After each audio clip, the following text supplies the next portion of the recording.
Hola, ¿cómo están de nuevo? Vamos a hablar en este momento de la tercera etapa del proceso de administración, que es la dirección.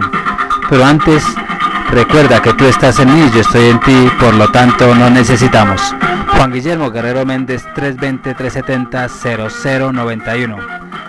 Volviendo a esa curación cuántica de las empresas que se llevan a través del conocimiento y de los profesionales en su aplicabilidad en la vida real de la organización, pues ya vamos en la tercera etapa.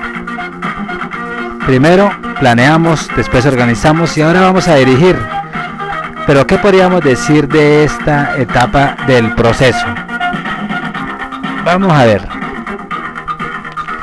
Esta etapa del proceso administrativo, llamada también ejecución, comando o liderazgo, es una función de tal trascendencia que algunos autores consideran que la administración y la dirección son una misma cosa.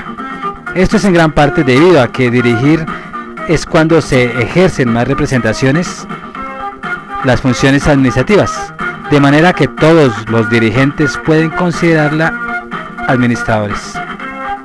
Como se recordará, existen muchos criterios acerca de las etapas del proceso administrativo, pero en ninguno de ellos se excluye un elemento común: la dirección, porque la dirección es la esencia misma de la administración, siendo una de sus características que no puede contemplarse como una etapa aislada, ya que es dirigir donde la unidad temporal se manifiesta en pleno. Utilizando la metodología de lo que estamos llevando, pues vámonos a algunos conceptos más importantes, a fin de a lo último desglosar y llegar a una concepción básica emitida de la suma de muchos. Robert B. Buchel dice que dirección comprende la influencia interpersonal del administrador, a través de la cual logra que sus subordinados obtengan los objetivos de la organización mediante la supervisión, la comunicación y la motivación. Durkheim pues dice que la dirección consiste en coordinar el esfuerzo común de los subordinados para alcanzar las metas de la organización.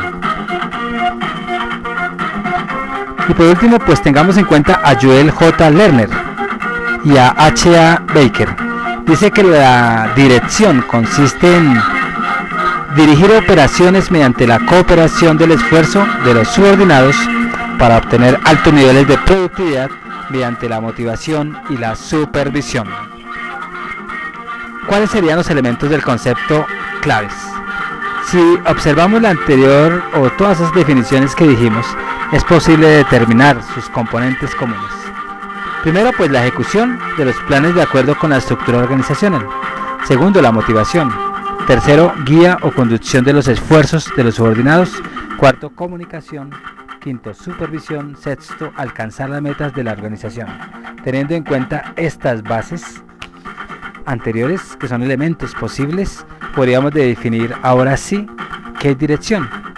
Podríamos decir que la dirección es la ejecución de los planes de acuerdo con la estructura organizacional mediante la guía de los esfuerzos del grupo social a través de la motivación, la comunicación y la supervisión. La importancia de la dirección debe ser muy trascendental. ¿Por qué nos sirve? Porque pone en marcha todos los lineamientos establecidos durante la planeación y la organización. También podríamos decir que a través de ella se logran las formas de conducta más deseables en los miembros de la estructura organizacional. Tercero, pues que la dirección eficiente es determinante en la moral de los empleados y consecuentemente en la productividad. Cuarto, su calidad se refiere en el logro de los objetivos, la implementación de los métodos de organización y en la eficacia de los sistemas de control. Y por último, es importante porque a través de la dirección se establece la comunicación necesaria para que la organización funcione. Vamos a hablar de esos principios de la dirección. El primer principio es la armonía del objeto o coordinación de interés. El segundo principio, la impersonalidad de mando. El tercero, la supervisión directa. Cuarto, la vía jerárquica. Y quinto, la resolución de conflictos. Sexto, que se me había olvidado, aprovechamiento del conflicto. Expliquemos expliquemos algo de cada una. El principio de la armonía del objeto o coordinación de interés, pues es la dirección donde será eficiente en tanto se encamine hacia el logro de los objetivos generales de la empresa. Los objetivos de la empresa pues solo podrán alcanzarse si los subordinados se interesan en ellos, lo que se facilitará si sus objetivos individuales e intereses personales son satisfechos al seguir las metas de la organización y si éstas no se contraponen a su autorrealización. Asimismo, pues se establece que los objetivos de todos los departamentos y secciones deberán relacionarse armoniosamente para lograr el objetivo general. Vamos con el principio de impersonalidad de mando. Esto se refiere a que la autoridad y su ejercicio, el mando, surge como una necesidad de la organización para obtener ciertos resultados.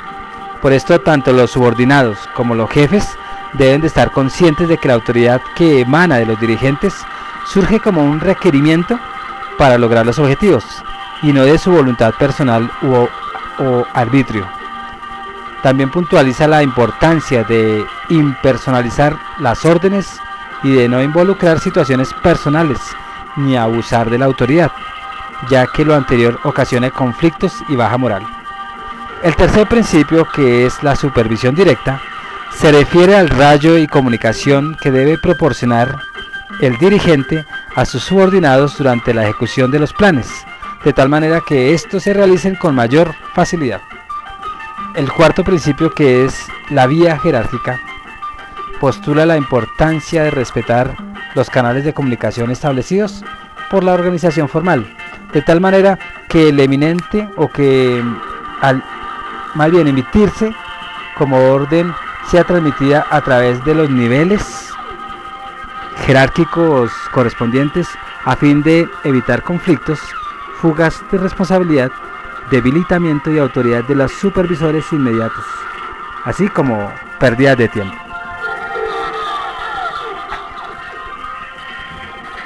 El siguiente principio de la relación del conflicto pues indica la necesidad de resolver los problemas que surgen durante la gestión administrativa a partir del momento en que aparezcan, ya que el no tomar una decisión en relación con un conflicto, por insignificante que parezca, puede originar que éste se desarrolle y provoque problemas graves colaterales. La anterior situación se puede asemejar a la de una pequeña bola de nieve que surge en la cima de la montaña y que, al ir descendiendo, puede provocar una avalancha.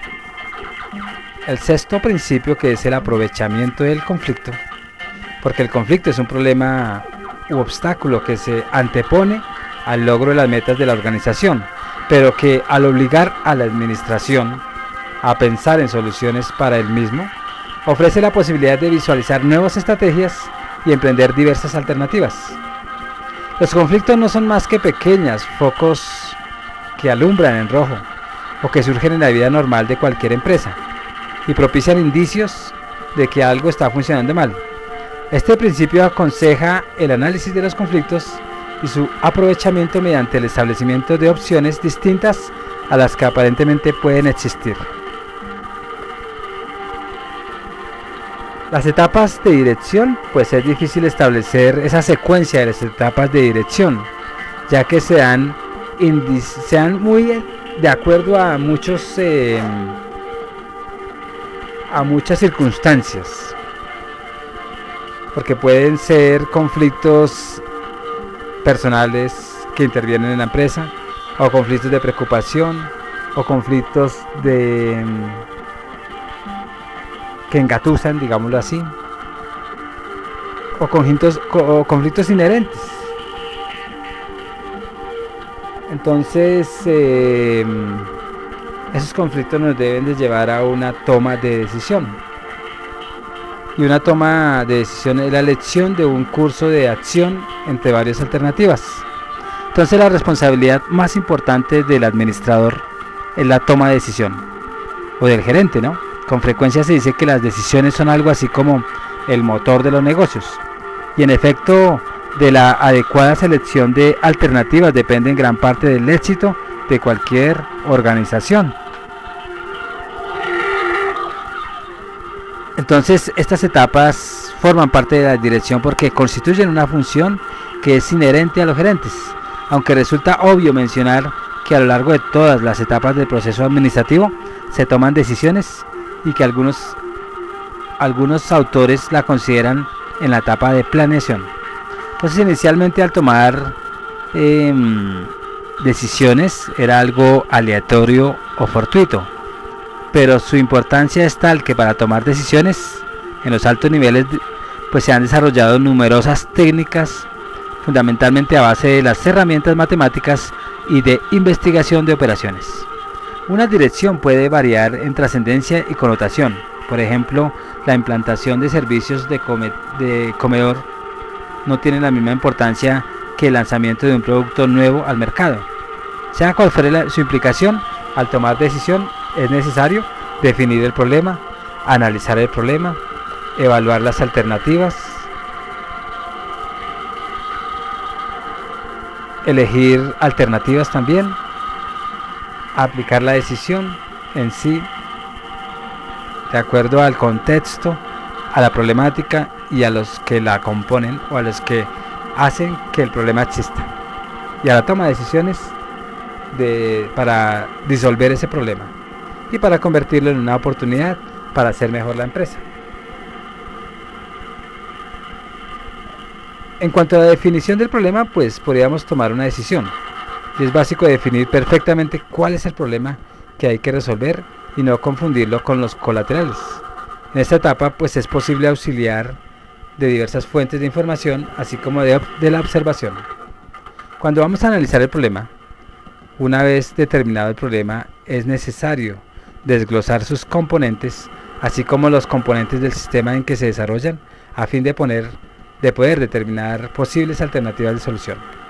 Cuando nosotros evaluamos las alternativas, consiste en determinar el mayor número posible de alternativas de solución, estudiar las desventajas y desventajas que implican, así como la factibilidad de su implementación y los recursos necesarios para llevarlos a cabo de acuerdo con el marco específico de la misma organización.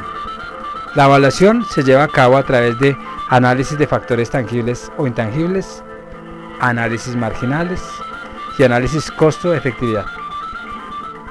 Cuando vamos a elegir entre alternativas, pues una vez evaluadas las diversas alternativas, elegir la más idónea para las necesidades del sistema y la que reditúe máximos beneficios, o seleccionar además de dos o tres más para contar con estrategias laterales para casos fortuitos. Y aplicar la decisión consiste en poder poner en práctica la decisión elegida, por lo que se debe contar con un plan para el desarrollo de la misma. Dicho plan comprenderá los recursos, los procedimientos y los programas necesarios para implantar la decisión. La integración comprende la función a través del cual la administración elige y se allega de los recursos necesarios para poner en marcha las decisiones previamente establecidas para ejecutar los planes. Comprende recursos materiales así como humanos, y estos últimos son los más importantes para la ejecución, que son los talentos humanos, por lo que este inciso se enfocará al estudio de la integración de recursos humanos, hoy talentos humanos. Aunque tradicionalmente se descuidaba esta función, tanto la experiencia como las investigaciones demostraron que el factor humano es el aspecto más importante para cualquier empresa, ya que de su desempeño dependerá el correcto aprovechamiento de los demás recursos. Mediante la integración, la empresa obtiene el personal idóneo para el mejor desempeño de las actividades de la misma. Existen ciertas reglas de administración necesarias para lograr efectividad en la integración. Las reglas, pues, el hombre adecuado para el puesto adecuado, y en otras palabras, significa que los hombres deben poseer las características que la empresa establezca para desempeñar un puesto. Los talentos humanos deben adaptarse a las características de la organización y no esta a los talentos. Entonces los hombres que desarrollan cualquier función dentro de un organismo social deben reunir los requisitos para desempeñarla adecuadamente. Segundo, de la provisión de elementos necesarios.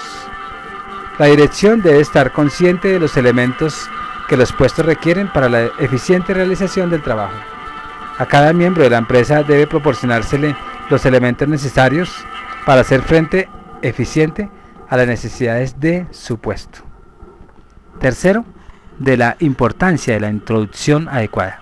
Indica que el momento en que el elemento humano, o el talento humano, porque no somos elementos, ingresa a la empresa, es trascendental, puesto que de él dependerá su adaptación al ambiente de la empresa, su desenvolvimiento, su desarrollo y su eficiencia dentro de la misma. La integración comprende 4 etapas. Está el reclutamiento,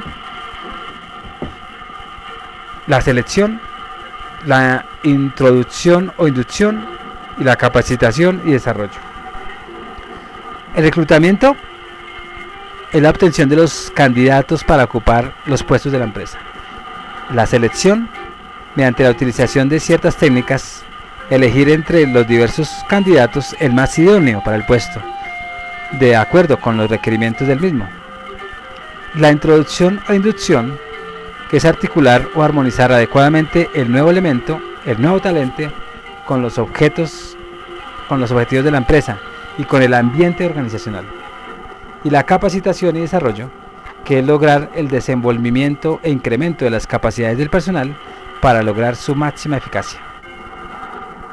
Pero tenemos que tener muy en cuenta ese elemento de motivación para uno pertenecer como un buen elemento en esa misma empresa, porque si no hay motivación hay una fuga de cerebros. Entonces la motivación, en su acepción más sencilla, motivar significa mover, conducir, impulsar a la acción. La motivación es la labor más importante de la dirección, a la vez que la más compleja, pues a través de ella se logra la ejecución del trabajo tendiente a la obtención de los objetivos, y de acuerdo con los estándares o patrones esperados, se logra esa motivación y ese logro. Entonces múltiples son las teorías que existen en relación con la motivación, pero todas pueden agruparse en 2 grandes tendencias: teorías de contenido y teorías de aprendizaje o de enfoque externo. Ambos tipos de teoría pues han sido de gran trascendencia en la explicación de la conducta organizacional, ya que a través de ellas se describe la razón por la cual los empleados son productivos o lo que impulsa su conducta, a la vez que aportan datos valiosos para mejorar dicha conducta. Siendo una de las teorías básicas de la dirección la guía y motivación de los recursos humanos, todo administrador debe poseer conocimientos generales acerca de estas teorías, las cuales se estudiarán someramente a continuación. Teorías de contenido, pues podríamos decir que estas tratan de especificar lo que impulsa la conducta. También son conocidas como teorías de explicación interna y han sido las de mayor difusión. Por ello se les llama también teorías tradicionales. Explican la conducta con la base en procesos internos. Esta tendencia abarca 3 grandes corrientes. Está la jerarquía de las necesidades de Maslow, la teoría de motivación e higiene de Herzberg, y la tercera, que está la motivación de grupo. Vámonos con la jerarquización de las necesidades de Maslow, y establece que la naturaleza humana posee en orden de predominio 4 necesidades básicas y una de crecimiento que le son inherentes. Las básicas están las fisiológicas, que son aquellas que surgen de la naturaleza física, como la necesidad de alimento, reproducción, etc. Las de seguridad, que es la necesidad de no sentirse amenazado por las circunstancias del medio. La otra sería el amor o pertenencia, que son los deseos de relación efectivas con las demás personas, y de estimación, que es la necesidad de confianza en sí mismo, el deseo de fuerza, logro, competencia y la necesidad de estimación ajena, que se manifiesta en forma de reputación, prestigio, reconocimiento, atención, importancia, entre otros. Dentro de esta jerarquía de necesidades de Maslow aparece el crecimiento, que es la realización personal, el deseo de todo ser humano de realizarse a través del desarrollo de su propia potencialidad. Estas necesidades se satisfacen en el orden en que se han anotado de esta manera. Cuando la necesidad número 1 ha sido satisfecha, la número 2 se activa y así sucesivamente.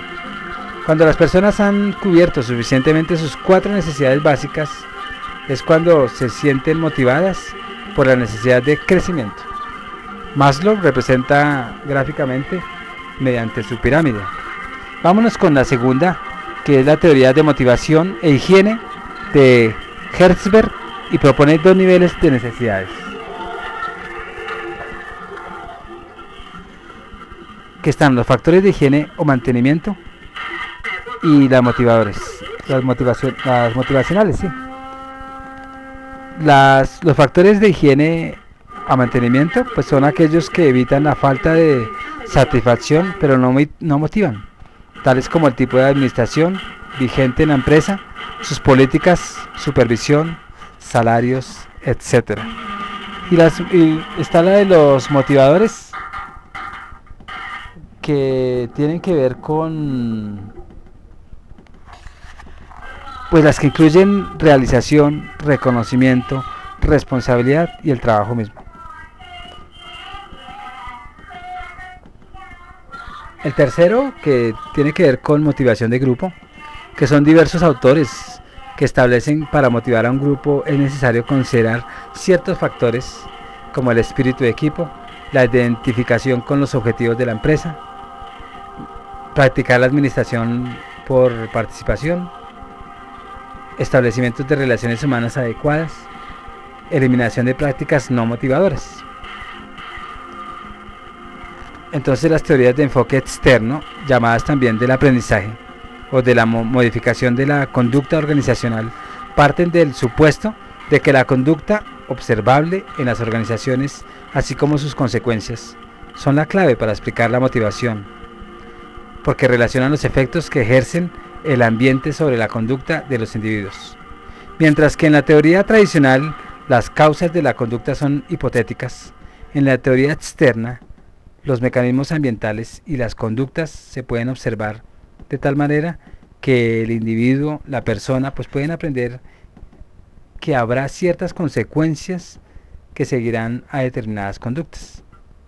Las principales exponentes de esto está Watson, Skinner y Lutáns y Kreiner. Las técnicas y aprovechamientos básicos de modificación de la conducta más importantes son las que se presentan en muchos libros y se recomienda a ustedes, los oyentes interesados en ese tema, estudiar el libro Modificación de la conducta de organización de Fred Lutáns y Robert Kreiner.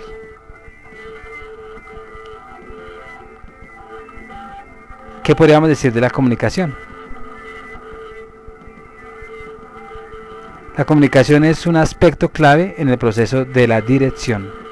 La comunicación puede ser definida como el proceso a través del cual se transmite y recibe información en un grupo social.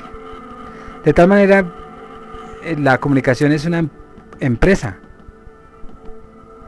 o es más bien un sistema de la empresa, y comprende múltiples interacciones que abarcan desde las conversaciones telefónicas informales hasta los sistemas de información más complicados.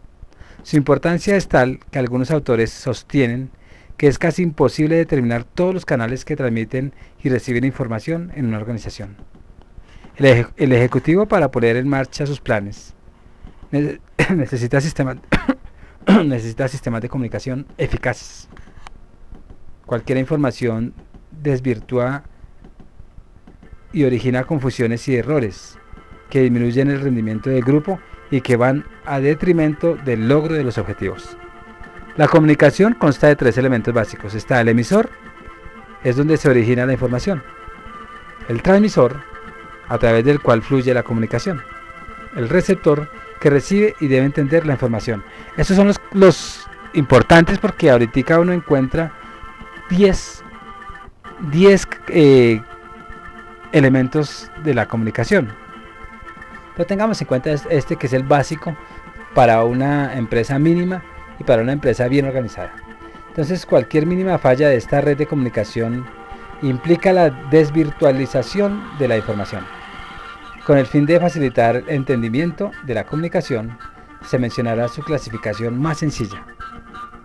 La formal, pues que se origina en la estructura formal de la organización y fluye a través de los canales organizacionales.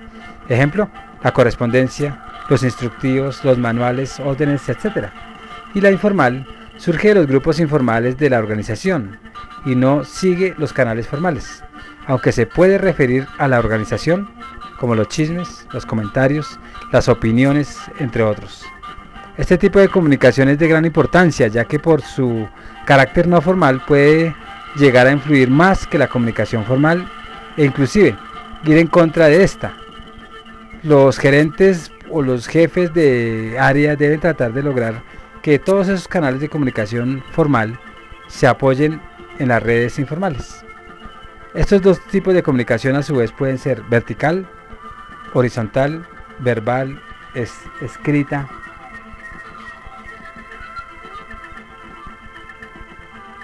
La vertical, pues cuando fluye en un nivel administrativo superior a uno inferior, o viceversa, quejas, reportes, sugestiones, órdenes, instrucciones, etc. La horizontal, pues se da a un nivel jerárquico semejante, memorandos, circulares, juntas, etc. La vertical se transmite oralmente. La escrita, mediante material escrito o gráfico, ya sea a través de la virtualidad o a través del papel físico. Los requisitos de la comunicación efectiva, pues podríamos decir que una buena comunicación implica la existencia de muchos requisitos, como que la claridad, porque la comunicación debe ser clara, y para ello el lenguaje en que se exprese y la manera de transmitirla debe ser accesible para quien va dirigida. La integridad, pues la comunicación debe ser como lazo integrador entre los miembros de la empresa, no para separar, y para lograr el mantenimiento de la cooperación necesaria para la realización de los objetivos. Otro requisito, pues el aprovechamiento de la organización informal, donde la comunicación es más efectiva cuando la administración utiliza la organización informal para suplir canales de información de la organización formal. Otro requisito es que debe ser equilibrada, y todo plan de acción administrativo debe acompañarse del plan de comunicación para quienes resultan afectados. Debe ser moderada también, la comunicación debe ser la estrictamente necesaria y lo más concisa posible, ya que el exceso de información puede ocasionar burocracia e ineficiencia. Un requisito primordial que es la difusión y la evaluación.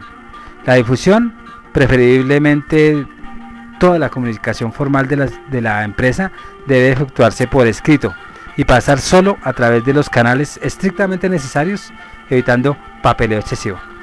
Y la evaluación, que son esos sistemas y canales de comunicación que deben revisarse y perfeccionarse periódicamente.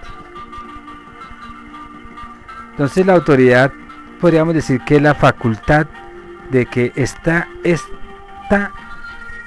investigada e investida una persona dentro de una organización para dar órdenes y exigir que sean cumplidas por sus subordinados para la realización de aquellas acciones que quien las dicta considera apropiadas para el logro de los objetivos del grupo. En el derecho de mantener en el derecho de mandar y el poder de hacerse obedecer debe tener unos elementos: el mando, que es el ejercicio de la autoridad; la delegación, que es la concesión de autoridad y responsabilidad por parte de un superior hacia un subordinado; Los tipos de autoridad está el formal, el lineal, el técnico o staff y el personal. El formal es cuando es conferida por la organización, es decir, la que emana de un superior para ser ejercida sobre otras personas. Ahí pueden ser el lineal cuando es ejercida por un gerente sobre una persona o un grupo, y el funcional ejercida por uno o varios gerentes sobre funciones distintas. La técnica o staff nace de los conocimientos especializados de quien la posee, y el tipo de personal personal se origina en la persona del individuo. Delegación. En la delegación, donde se manifiesta claramente la esencia de la dirección y el ejercicio de la autoridad, ya que si administrar es hacer a través de otros. Entonces la delegación es la concesión de autoridad y responsabilidad para actuar. Las ventajas pues permiten una dirección con unas actividades de importancia, en tanto que las funciones detalladas y rutinarias se delegan. También pues una ventaja es que a través de ella la responsabilidad se compone, haciéndose más significativa. Otra podríamos decir que motiva a los subordinados al hacerlos partícipes del logro de los objetivos. Y por último, pues capacita a los subordinados en ciertas decisiones importantes, aunque las ventajas sabemos que son innumerables. Entonces, de acuerdo al empresario y al gerente, ve las ventajas y las estipula. Entonces hay unos requisitos necesarios para hacer delegaciones. Primero, delimitar claramente la autoridad y la responsabilidad delegada, preferiblemente por escrito, a fin de evitar conflictos, duplicidad de funciones, fuga de autoridad, etc. Segundo, pues especificar claramente metas y objetivos de la función delegada. También capacitar al personal en quién se va a delegar. Otra, pues establecer estándares de actuación de tal manera que se fomente la iniciativa, la creatividad y la misma lealtad hacia la organización. Otra ventaja es convenir sobre las áreas de no delegación. Otro requisito de la ventaja podríamos convenir sobre el área, más bien el directivo deberá mostrar interés en el desempeño del empleado en relación con la función delegada. Y por último, reconocer el buen desempeño y confiar en los subordinados. Del mando, ¿qué podríamos decir? Como concepto, pues que es el ejercicio de la autoridad a mando y asume dos formas: órdenes e instrucciones. La orden es el ejercicio de autoridad a través del cual un supervisor transmite a un subordinado la indicación de que una actividad debe ser realizada. Para que sea efectiva, deben considerarse los siguientes factores. Aspectos que motiven, debe ir por escrito, claridad y precisión, y estar explicadas y fundamentadas la necesidad de que se cumpla la orden. Y también pues debe haber una oportunidad de elegir el momento y lugar más apropiado para transmitir la orden. Y la instrucción, ¿qué podríamos decir? Pues que son las normas que habrán de observarse en situaciones de carácter repetitivo. Los medios más convenientes para transmitirlas son los instructivos y las circulares. Al emitirlas, pues es necesario considerar los aspectos que se enunciaron en el caso de las órdenes. La regla para ese mejoramiento de la comunicación, ¿qué diríamos? La American Management Association se refiere a las siguientes reglas como los 10 mandamientos de la comunicación y sugiere que deben aplicarse al comunicar y delegar autoridad. ¿Qué dice eso? Entonces dice: aclarar ideas antes de comunicar, determinar y evaluar el verdadero propósito de cada mensaje, considerar el ambiente organizacional e individual, planear las comunicaciones asesorándose con la opinión de otros miembros de la organización, tener cuidado al comunicar con las actitudes, sobretonos y el contenido básico del mensaje. Aprovechar la oportunidad para emitir algo de valor o ayuda al receptor. Seguir y evaluar la comunicación. Oportunidad en cuanto a tiempo y lugar. Apoyar la comunicación de las acciones propias del emisor. Tratar no solo de ser comprendido, sino de comprender. Escuchar con empatía. Vamos a hablar del liderazgo, supervisión. Entonces, la supervisión consiste en vigilar y guiar a los subordinados de tal forma que las actividades se realicen adecuadamente. Este término se aplica por lo general a niveles jerárquicos inferiores, aunque todo administrador en mayor o menor grado lleva a cabo esta función. Por esto, de acuerdo con el personal y criterios de los autores, se considera la supervisión, el liderazgo y los estilos gerenciales como sinónimos, aunque referidos a diversos niveles jerárquicos. El liderazgo o supervisión es de gran importancia para la empresa, ya que mediante él se imprime la dinámica necesaria a los recursos humanos para que logren los objetivos. En esta función confluyen todas las etapas de dirección anteriormente estudiadas, y su importancia radica en que de una supervisión efectiva dependerán la productividad del personal para lograr los objetivos, la observación de la comunicación, la relación entre jefe y subordinado, la corrección de errores, la observancia de la motivación y del marco formal de disciplina. Por tanto, el liderazgo está ligado con la supervisión y, de acuerdo con los diversos estilos de liderazgo que existan en la empresa, varían el grado de eficacia y productividad dentro de la misma. Existen distintos tipos de teorías gerenciales. Una de las más importantes relativas a la supervisión es la de Blake y Moulton. Entonces ustedes las pueden investigar, pero podríamos decir algo muy pequeño. Estas se refieren al grid administrativo o tablero administrativo o rejilla del tablero administrativo.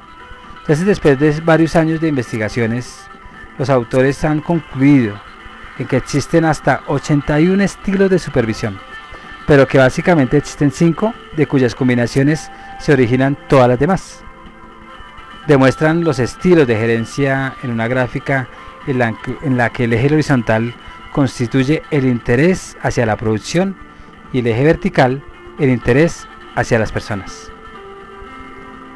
Ahí pues ellos analizan los 5 tipos básicos de supervisión, sus ventajas y desventajas, y concluyen que el mejor estilo de dirigir es el 9,9 o el de administración en equipo, a través del cual se incrementa la productividad y la creatividad.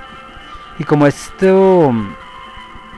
todo lo que se ha hecho es introductorio, se recomienda que ustedes amplíen estos conocimientos para ser más eficientes en supervisión, a través de la cual ustedes como estudiantes o como simples oyentes muy importantes para nosotros podrán conocer mejor las variaciones de la supervisión. Se despide Juan Guillermo Guerrero Méndez, dejando pendiente el último proceso de la administración, que es el control. Recuerda que tú estás en mí, yo estoy en ti, por lo tanto nos necesitamos. Juan Guillermo Guerrero Méndez, 320-370-0091. Muchas gracias, y por YouTube encuentran todas estas publicaciones a nombre de Juan Guillermo Guerrero. Muchas gracias. Estudiantes, por favor, se organizan para seguir con el siguiente encuentro del seminario.